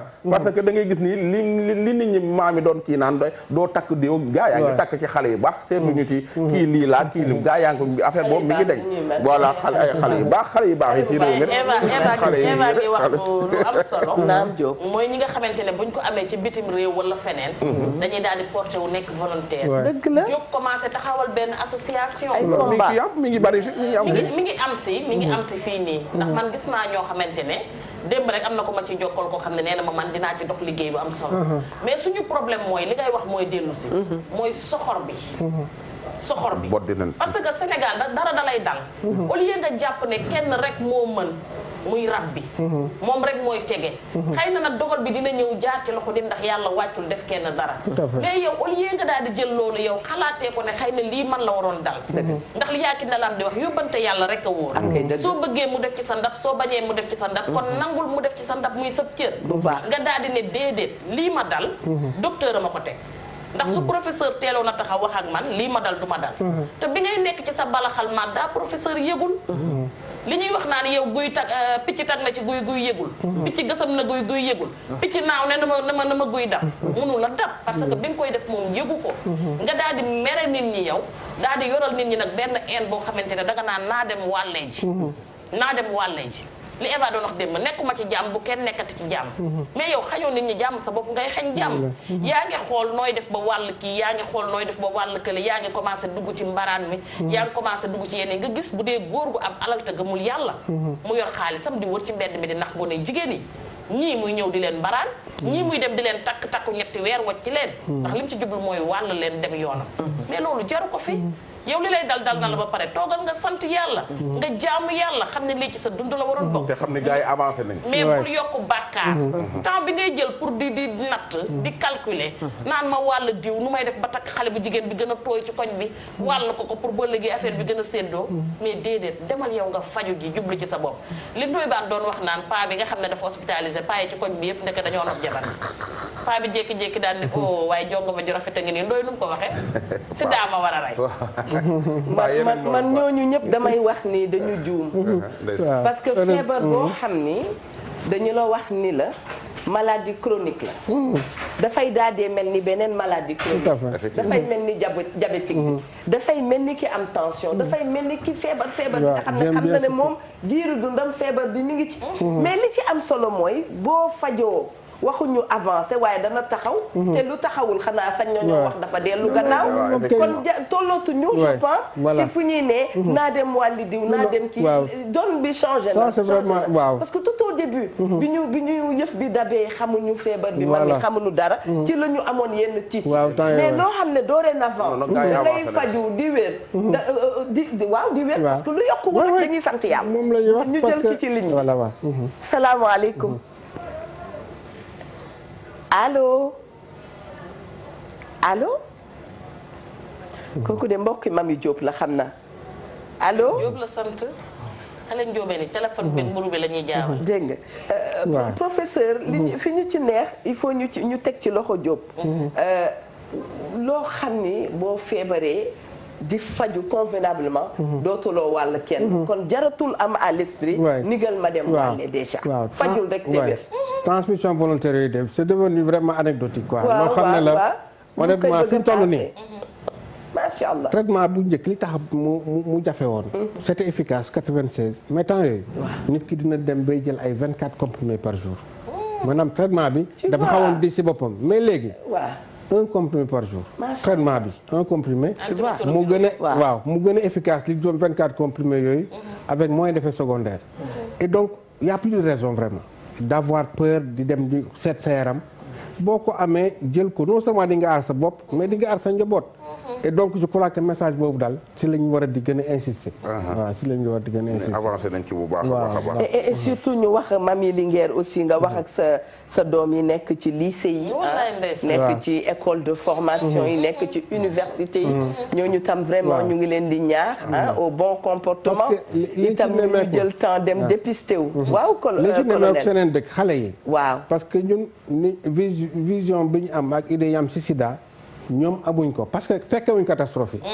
xam nga ñun fekkee nañ période yi nga xam dafa ñëw ñu ne am na feebar bu bees amul traitement nañu di dee. mais y a des gosses boo defee enquête léegi. waaw xamuñ dara si sida.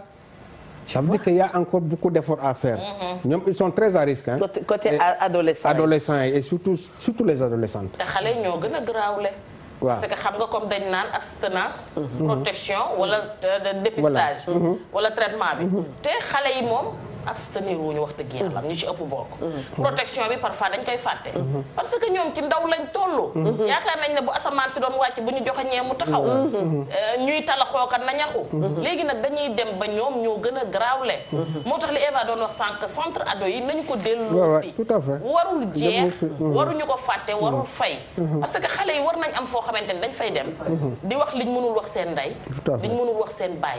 xale yi waxeetuñu ci biir kër yi. dëgg la xale yi seen moroomu xale moo leen di yedd moo leen di digal kon il faut que ñu utal leen fu ñuy jooyee jee seen jàmbat. te xale yi léegi ñi ngi ci lu ne. ñi ngi ci lépp. xale yi léegi dañuy ànd ak mag moo xamante ne presque mook seen maama maase. kooku xamoo ñaata guerre la guerre. xamoo ñaata combat la bëre. ñaata blessure la fa jële da la koy yan yow xale bi sa àdduna tàmbaleegul nga yem. ñaata guerre la guerre. dëgg la sacré Mami Linguère. ñaata mbër la daaneel. dëgg la Ndoye Bane. dama ko bëgg a laaj tamit am na loo xam ne xale yi dañuy adolescents yi dañ koy utiliser lu bari. mu ni loolu ñu naan pilule du lendemain est-ce que loolu dafa lay aar ci joomu jàngoro ji wala beneen bi mooy préservatif est-ce que mën na la aar à 100% wala daal waaw préservatif moom bonne question. waaw bu doonee am na luñ nangu rek mooy meilleure arme moom pour préservatif waaw bu duggee weesu abstinence ak yooyu voilà waaw préservatif moom de bonne qualité nag xam waxuma aussi préservatif boo xam dañ ko teg si naaj bi di ko jaay pendant 5 mois tu vois donc vraiment de bonne qualité ça protège mais pilule moom ça n'a rien à voir avec la prévention pilule mun na tax nga am benn rapport ragal voilà grossesse mais booy jël pilule en général les gens duñ protéger wu sax quoi dire que potentiellement sax da lay exposer mais ñu jàpp ne pilule la prévention ça n'a rien à voir prévention grossesse dëgg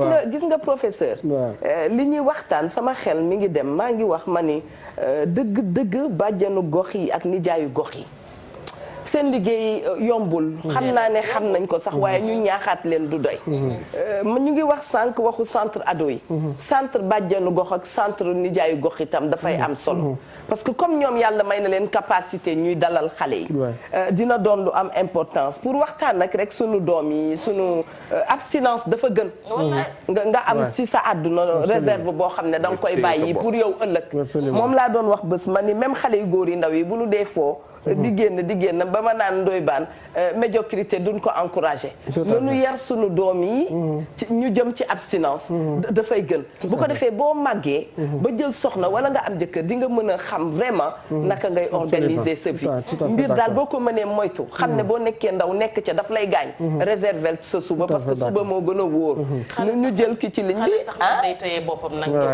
bu ñu ko mënee am daal moo ñu gënal salaamaaleykum allo mu mel ni serveur yi njaayeen ni tey dañ ciy buuxante. allo salaamaaleykum allo. kon noonu la ñuy ziar bàjjenu gox yeeg ñu jaayu gox yi wax dëgg yàlla ñoom itam nañu def porte à porte yóbbu inciter les gens ñu dem ci dépistage parce que nit a ngi bëgg a def dépistage te ragal absolument waaw moo tax bàjjenu gox yi wax ñu ngi si liggéey quand même liggéey bu am solo implication communautaire bi ngay wax ñoom elles sont en première ligne très bien salaamaaleykum waaleykum salaam mbokk mi bismillah mba Eva nuyu naa leen. ñu ngi lay fay. nuyu naa leen maa ngi leen di ñaanal yàlla ngeen am gudd fan ak wér. amiin amiin. yàlla ñu ko yàlla boole. amiin amiin yàlla boole man de numéro Eva Tra rek laa soxla. ah d'accord. dinañ la ko jox bul quitter régie bi jox la ko léegi incha allah. d'accord. jërëjëf yal na yàlla defal nu jàmm. ñu ngi lay ziar ñi nga xam ne dañu feebar. mam yi te duñu seetaan. damay wax rek ma ni jàngoro. professeur lu mu metti metti nga koy jooy am na ku bëggoon nga jox ko sa jàngoro de. mami lu mu metti metti metti nga koy jooy nit a nga tëdd naan ay bu doon jàngoro diw laa amee. problème lu mu diis am na koo xam ne bu nu ko nettalee say problème ma nga naan ay waay man bu ma mënoon am problème am bi mooy àdduna dafa yombul. te wax dëgg yàlla ci lu yombul ci la ñuy utee lu yomb. te bu ñu yàggee fii yàlla dana nu ko defal. incha allah Diop bismillah jàmbat loo fekkee dëgg la. li nga waxtu bi ngay ubbi rek feebar bi nga yor di ko jooy am na ku ko yorul te dem feebar bi nga yor te di ko jooy nit a nga ne siiw nee nañ paa bi day def chaque jour mu ñëw gaare wi du wàcc ci buntu hôpital bi waaw fekk waa ji mu toog yorul lu mu lekk mu jëndal ko lu mu lekk yëkkati njëgu ordonnance jox ko yëkkati paas jox ko jabar ji amoon doom ñu di ko ñee mu jékki-jékki ni leen tey bu ma sañoon ngeen jox ma seen dund gi ma jox leen sama dund gi dëgg la man suba gu ma xëyee sañ sa romb leen gaare oto bu baax moo ne tuur si ndox rek laay wut ci hôpital dëgg la te sañoon di ko def biir këram ndax xam naa ne douche bu baax dëgg la ma doon te boobu itam ma ne na sant yàlla gannaaw yàlla nga ko fi bàyyi te mu mën koo def naka santaat itam jàmbat loo fekkee dëgg la Diop nit ki lu muy jàmbat rek da ko fekkee ku ne naam rek da nga faa nekk est-ce que ma doon laaj professeur MST ak sida maladie sexuellement transmissible ndax mën nañ dem ba yóbbu nit ki ci mu am virus bi waaw parce que ci même famille la en fait infection à VIH bi IST la maanaam infection sexuellement transmissible bokkoo kook yeneen xeetu feebar yu bëri particularité bi mooy boo seetee nga diviser nañu ñaari pàcc benn pàcc bi ñi nga xam ne mos nañu am MST IST seen dund beneen bi mosuñ ko am booy seet sida si ñi mos a am IST si seen dund foofu lay gën a bëri maanaam IST ak VIH yi dafa doon benn groupe boo xam ne ñooy ànd waaw facteur favorisant la daal am yenn IST yi day favoriser nga am virus voilà et donc même famille la waaw léegi li nga doon laaj sànq ci xale yi suñu doom yi nekk ci école yi bu fekkente ne dañ ne MST dafay favoriser pour nga am virus bi te xale yi ñoom di dem ci école bi di laaj NST kon boog nañu xam ne NST boo ci gis rek dina la yóbbu ci MST not sexuellement transmissible moom mi ngi la yóbbu ci maladie sexuellement transmissible dëgg la kaay da ngay ñun nag bu wax bi kiiwee da ngay xam nga ne Mos Eva dana la dellu si léegi dafa am ay dig ma dellu jëlal ki ci ligne bi ba noppi nga dellu si waat Diop asalaamaaleykum wa rahmatullah asalaamaaleykum waaleykum salaam wa rahmatullah Eva Tra maa ngi lay ziar maa ngi lay delloo ziara bu baax a baax maa ngi leen di ziar ngeen di toog fii ba muy juróom ak juróomi baan. wallaay jërëjëf maa ngi ziar sama rakk jooju toog ñu koy wax Cheikh Tidiane Ndour colonel. tabaarakallaahu. Eva Tra invité. waaw. invité nga ku baax. macha allah. man sama rakk la moo topp ci man maa ngi koy gërëm bu rafet rek. dëgg la. invité nga ku élégant en relation. ndeysaan. invité nga mag bu am yar. macha allah. dama woote pour ñaanal ko. yàlla sàmm ko sàmm ñun ñëpp barke Seydina Mohamed. yàlla yàlla nangu amin. yàlla aar ko aar njabootam barke Seydina Mohamed aar ko ñun ñëpp barke Seydina Mohamed. sallallahu alayhi wa sallam amin. yàlla na ko yàlla taxaw may ko ndam ci li muy def. incha allah ay famille yëpp kontaan nañ ci moom rawatina man nii mu topp ci man. gërëm naa ko ba ci kanamu yàlla dénk naa ko yàlla dénk naa ko Seydina Mohamed alayhi sallallahu alayhi wa sallam. Eva Tra jërëjëf merci beaucoup. jërëjëf waay c'est fort. lii daw na yàlla. waaw léegi xam nga moo tax ñuy wax naan. mbaax alalu yàlla la nekki bon bëggoon na ku ko gërëm dafa mënta baax. yàlla na yàlla baaxal. non dama xalaat rek. baax yombul ni daa metti. baax dafa metti lool. mbaa du lekk saa nga xëy na suba danaa bon boo xëyee gën a baaxati yàlla. tàmbali baax ma ngi jël waaye dëkk ca moo wallaay ko ci bar ma bawul dara sa maami bopp rek. tàmbali baax yomb na waaye dëkk ca jëm. salaamaaleykum wa rahmatulah. salaamaaleykum na ngeen def. ñu ngi sant yàlla man monsieur Bari man maa dugguwaat. waaw yow rek la ñuy yàlla na nga yàgg dugg. monsieur Bari la man maay mbokk Eva Tra. yow moom dañoo kontaan ci yow. waaw léegi professeur. damaa bëgg nga ñëw ci dépistage prénuptial yi.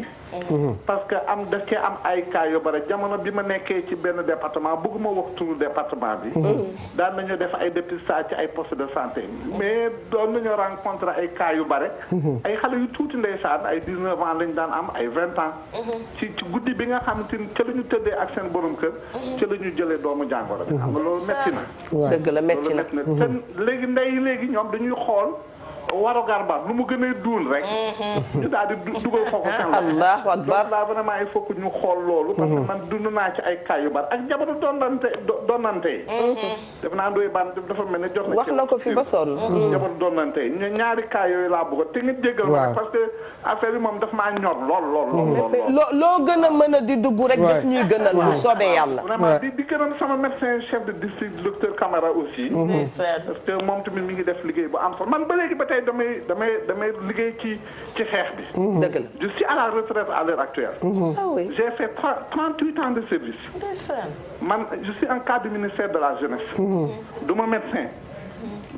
J'ai enseigné l'éducation physique j'ai été professeur d'éducation dama mel ni comme Ndoye Bane rek fu nekk laal naa fa. élément Ndoye Bane. laal naa fa nekk naa centre ado presque 12 ans. ah oui. waaw kon maa ngi sant sama docteur surtout parce que moom tamit mi ngi am liggéey bu am solo ak poste de santé yi aussi. parce que ñun dañuy dem ci poste de santé ba léegi ba tey damay ànd ak équipe labo bi di def ay dépistage. di yendu bërëb. dañuy dépister de 9h à 19h. waaw dañuy dem ci population bi di def sensibilisation et cetera donc vraiment dañuy jéggal leen ma la parce que affaire bi dafa. non dañu bég ci dugg si bi. dëgg la ok merci. non moom kañ dañ koy remercier ci contribution yi. parce que lii nii aussi ci stratégie yu bees yi la bokk.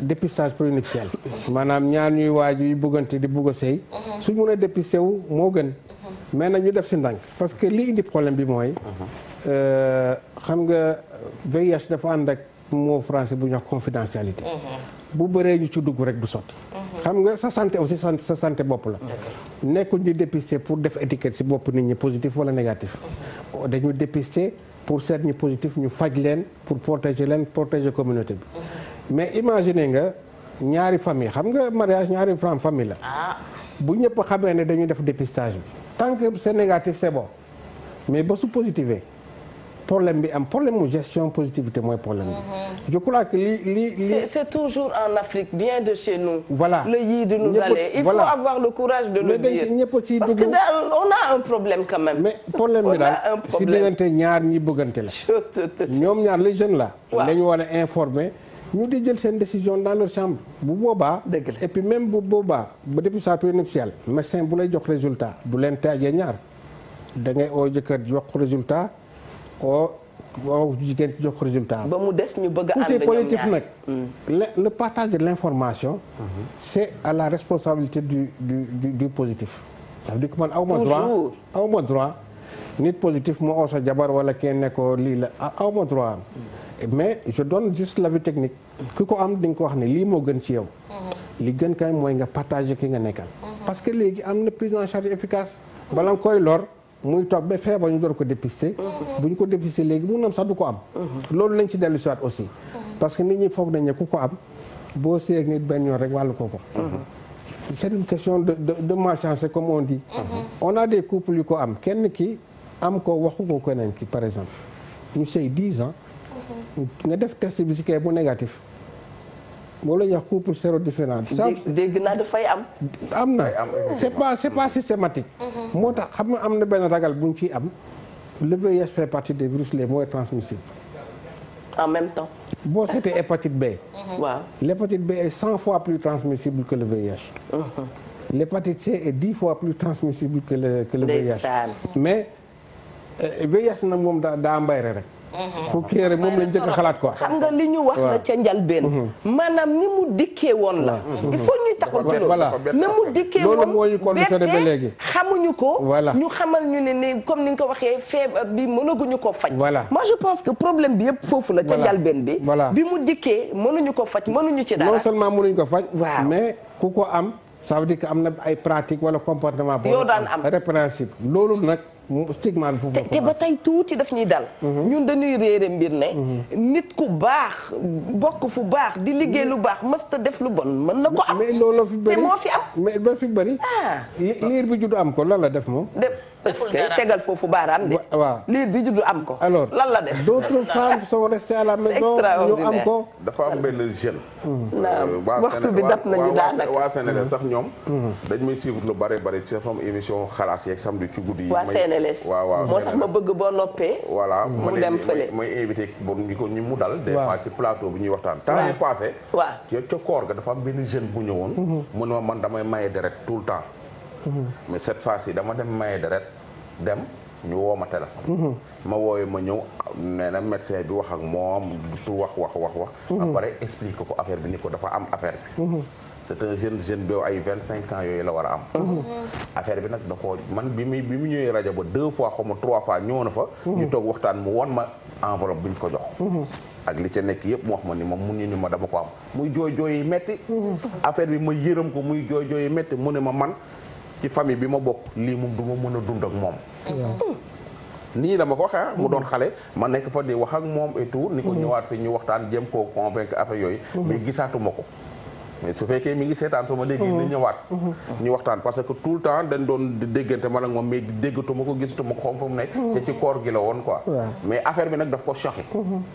te nee na moom dafa doon dem di maye deret di maye deret tout le temps su ko déggee dafay dem maye deret mais jékki-jékki woo ko expliqué loolu médecin bi moom def na rôle am wax na ko calmement et tout ni ko lii dara nekku ci comme li ngeen di expliqué dañ koy freiner et tout mais puisque xale la affaire bi daf ko def benn choc pour rassurer côté boobu dans d'autres pays liñ seetlu mooy xale yu juddoog feebar bi ñu njëkk a juddoog feebar bi seen yaay wàllu leen ko am na suñoo xam ne léegi ay pédiatre lañ macha allah dund nañ jànge am bac dem ba doon médecin doon spécialiste c'est pour dire que waratul yàqal nit ñi dara ci seen dund fi je crois que message yooyu doon na baax trop ngeen ci dellu ci lu bëri bu soobee yàlla waaw jërëjëf Adja Linguère waxtu bi dab nañu waaye ñu bàyyi professeur Ndour mu tàggatoo mu doon tàggatoo bu dul tàggatoo nag nga dem gaaw ñëwaat fii insha allah ndax di leen dalal bànneex la ci ñun dëgg la jërëjëf vraiment di leen remercier di rappeler quand même que man c'est vrai que émission bi kii CNRS la mais man maa yore division du contre sida ministère de la santé et de l'action sociale ñu xam ne ñun ñooy lëkkaloo vraiment di liggéey ci terrain bi macha allah li ma déglu daal man xam naa ne mun naa compter si yéen moom ay relais yu baax na alhamdulilah pour les bons messages quoi je crois que ñuy wax positivement de cette maladie là dëgg la moyen de stigmatisation di insister sur les avancées traitement bi am na efficace na te traitement bi c'est gratuit kenn du ko jaay xam nga nag gratuité ça n'existe pas il y a quelqu'un qui paye des règles il y a une subvention de l'État mais ñu xam ne dépistage doo fay traitement bi doo fay traitement bi c'est efficace non seulement di nga pour aar sa bopp di nga aar képp koo nekkal je crois que c'est extrêmement important xale bu juddu tey fii Sénégal am ko ñu yaayam wàllu ko espérance de vie du Sénégal dans 60 ans bu ñu ko traité bu baax il va vivre 60 ans. je crois que message boobu.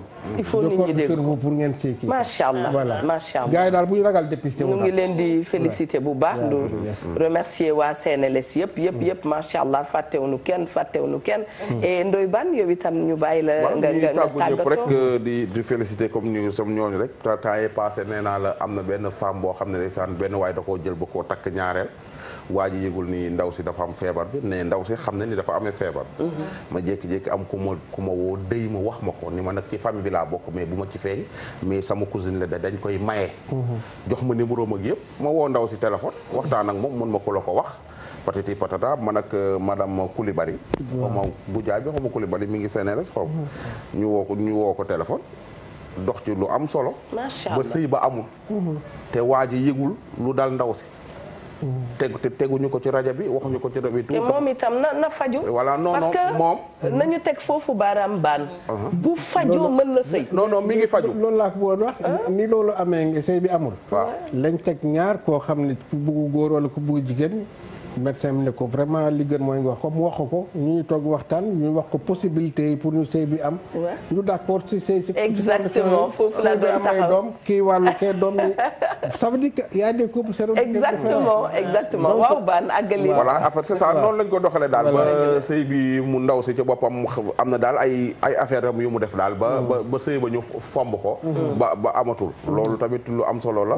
des fois nit ñi wooñu wax ñu nit ku koy dund wooñu expliquer ñu boppam. ñu daan leen di orienté ñu dem fële suñu demee fële tamit dañ fay jëlee ndam. sant yàlla voilà am na loo xam ne ñun mënuñu ko. suñu demee ba nga demee ba nga xam ne suñu rôle fii la mën a yem nag ñu daal leen di envoyé fee ca waa Sénégal ñu dox ci yu am solo. ay nit ñu dala nga fa.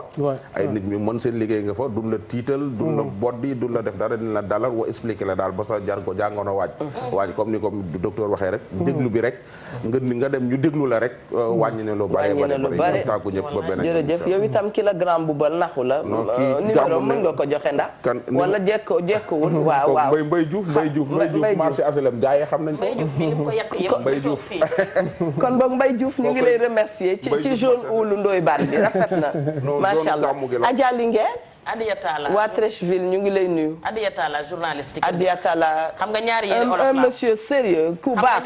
ñaari yére olof la bu weex ak bu zone bu mel ni adiya bu ko solee comme poussin. yow ki toog fii nga bëggoon a waxal. non kii nga bëgg a waxal. kii taay damaa nekk ci di ko neexal ñaari fan yi. aywa bisimilah Diop. waa Treichville nee leen maa leen raw maa ngi leen di nuyu ñoom itam bu baax a baax di jàll ba Adjamé dem ba Yamoussoukro. Cocody waaye su ma paree damay dem ba Gagnoa Bouaké jàll ba San Pedro Sassandra kenn du yéen. waa Abidjan sama mbokk yooyu. waaye di ko teg ci loxo ñaana Sourang ak Abdoulahad Sourang ambassadeur ba.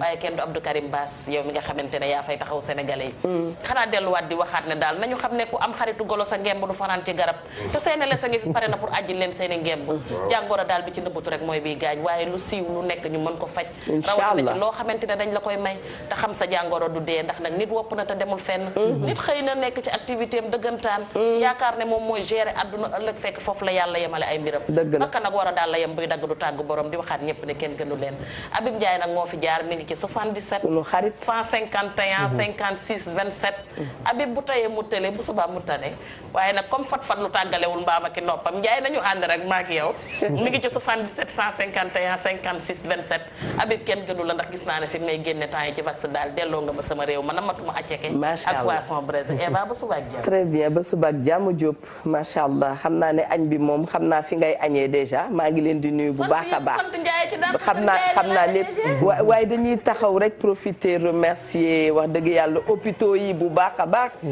ñi nga xam ne ñoo nekk ci santé ñu ngi leen di remercier ministère de la santé sunu xarit yooyu itam ak ministre bi ñu ngi teg nuyoo ci loxom wax dëgg yàlla di ko ziara waa Gaspard Camara félicitations à vous dama fa dugg ma ni leen yéen de war ngeen a West District te macha allah gis nañ ne liggéey ba jaar na yoon loolu ñu ngi leen di féliciter bu baax a baax district Bourguiba itam kazalika ñu ngi leen di remercier hôpital Abass Ndao yéen itam gërëm nañ leen waa CNLS nag lépp yéen la wax dëgg yàlla yéen a nu may occasion ñu mën a toog fii ngeen dooleel émission bi fesal ci seen liggéey ba nu mën a waxtaanee li nga xam ne mooy jàngoro sida dañu koy wax te duñ ci tàyyi ñàkk xam sa jàngoro loolu mooy jàngoro waaye boo ko xamee ànd ak ndimbalu suñu borom incha allah yàlla dana la defal jàmm ñun ñëpp ñuy seetaan ñun ñëpp fu waay mën a féete na nga jël sa ful ak sa fayda dem def dépistage et boo defee dépistage di nga mën a xam wax dëgg yàlla foo féete et pour que ñun ñu yombalal leen liggéey bi loolu rek la ñu mën a def boo déggee dama lay faj dama xam li la dal bu ma xamul li la dal wax dëgg yàlla mënuma laa faj jigéen yi nga xam ne itam sunu ay soppe lañu sunu ay xarit lañu yàlla def ñu amee doomi jàngoro bi nu ngi leen di remercier ci liggéey bi ngeen di faral dal di liggéey ak ñun comme ni ko Ndoye Bane waxee waaye itam di leen ñaanal yàlla dolli leen jàmm bu ko neexoon moo xam jàngoro bu mu munti doon bu neexoon yàlla mu def leneen loo xam ne soppuñu ko waaye daf ñu indi fii rek pour wan ñu ne moom mooy buur moom mooy dogal mooy buur di bu mi mooy def lu ko neex bu nu bëggee noppalu nanu nangu li nga xam ne moom dogal na ko waaye li ci ëpp solo itam mooy ñu jàppante ku ci nekk xajal moromam ci boppam daf caa am solo ki am ak ki ñàkk benn lañu ci kanamu sunu borom ki feebar ak ki feebarul benn lañ ci kanamu sunu borom bu nu ko comprendre rek incha allah sunu nekkin dana yomb te nit mi ngi rawee ni moromi nitam ci jikko ci valeur loolu rek moo am solo leneen amu fi solo li ñu naan ki la gën a ragal yàlla kookoo la gën ci sunu borom yàlla na nu yàlla baaxal yàlla na nu yàlla suturaal yàlla na nu yàlla musal macha allah. ma remercier bu baax équipe technique bi nga xam ne dafa baaxoo ci du nu gunge Petit Ndoye moom nu sopp ko loolu wax dëgg yàlla ci yaram ak ni mu teeyee Apoulaye merci tu es le meilleur des réalisateurs maa wax loolu Gelwaar Thiam n'est pas là et mention spéciale aussi à Bamanan Style yéen a ma ñawal o bu passe partout bi maa ngi leen di remercier bon ensemble gërëm naa leen sant leen fu ma neex dem ak moom am na taayu Mami Linguère am na taayu Madeleine am na taayu Mimi Traoré ku fa ñëw ku ne dinañ la ko defal xam naa ne sax dama àbb yére bi waaye maa ngi leen di sant di leen gërëm Ndey Ami Coiffure ma nga nekk ci 648 56 648 56 soxna Ami Sey Fall ma nga naan dëgg la dafa àbb yére bi kon ba colonel Tabara Sylla yaa moom nuyoo bi moom xam na fi may waxee jërë ngeen jëf mbokki téléspectateurs yi bu nu fi waxee loo xam ne xaw na am ku mu chiffonné tuuti na nga nu baal ak waxtaan bee demee noonu waaye li nu gënal mooy ñu nekk wax dëgg yàlla en fusion ak yéen fusion boobu yàlla na yàgg ci diggante yéen ak télévision Futur Média bu weesee loolu damay wax sax ak groupe GFM jërë ngeen jëf mbokk yi